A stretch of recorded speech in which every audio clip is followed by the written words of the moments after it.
How's it going, everyone? I have a few words for some people that might view my channel in regards to a search for a motor coach type vehicle like the 4106 GM models or the MCIs, or other buses that are used for bus conversions.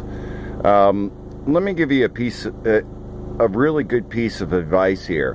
When you buy one of these buses, you can't really look at necessarily the inside of the interior on how well it's been kept and this, that, the other. If you want to buy one of these buses, you better get somebody underneath of it, and you better get a good mechanic to check out the buses, because with the older buses, even though like this bus here, the GM 4106, I'll use that as an example. It's an all aluminum construction, but there is steel that's mixed in with the aluminum on suspension parts that causes problems, that can salvage a bus. So, I have an we have an MCI sitting at the shop right now, an MCI 9 model, but, there's some questionable things in regards to the frames of it rusting. So before you go tearing out the interiors of bus conversions that people have spent a lot of money on to make that a bus conversion, you got to think about the mechanical aspects of the vehicle that you're buying. Because what's going to happen is that if you buy a vintage vehicle like the 4106 or some of the other models, you better have some sort of knowledge or the willingness to open your mind up to be able to work on these things and to buy the wrenches, to buy the parts, and to do the jobs yourself. Because a lot of people are scared of these machines. A lot of mechanics are scared of these machines because it's a bus. So check the buses out before you buy them. Now, if you're wanting to buy a bus conversion, what I would suggest you to buy is something that was used for the highway, not city use.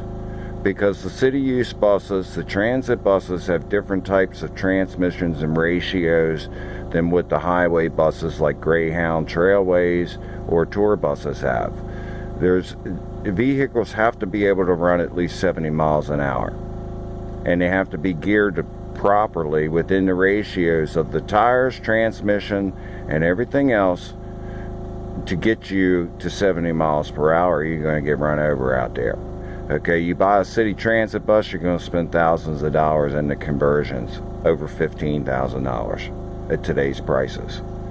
If you're doing a bus conversion, you want to redo it, you better think about today's prices of building materials versus yesterday's prices, yesteryear's prices, when the original bus conversion was done. Now, you can see many videos of my bus conversion on YouTube. You can walk inside my bus, and my bus cost $62,000 to convert it from a motor coach to a bus conversion. And this interior is all custom oaked. All custom oaked. Now, I've done modifications myself, and I'm not going to go into that. You can do modifications to customize it to your own personal liking, but use the foundation that the people had set there initially from the beginning.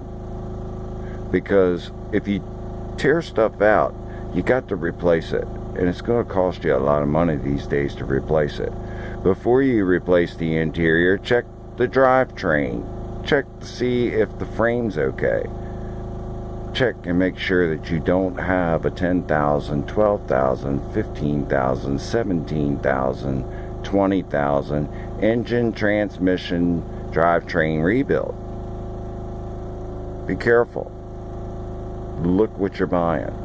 There's a lot of reasonable deals out there in regards to these motor coaches, but you have to know what you're looking for, and you better look for it. Because it could cost you big money in the end if you don't look for it. And it shows up. So be careful, my friends. Be careful. Have a good day.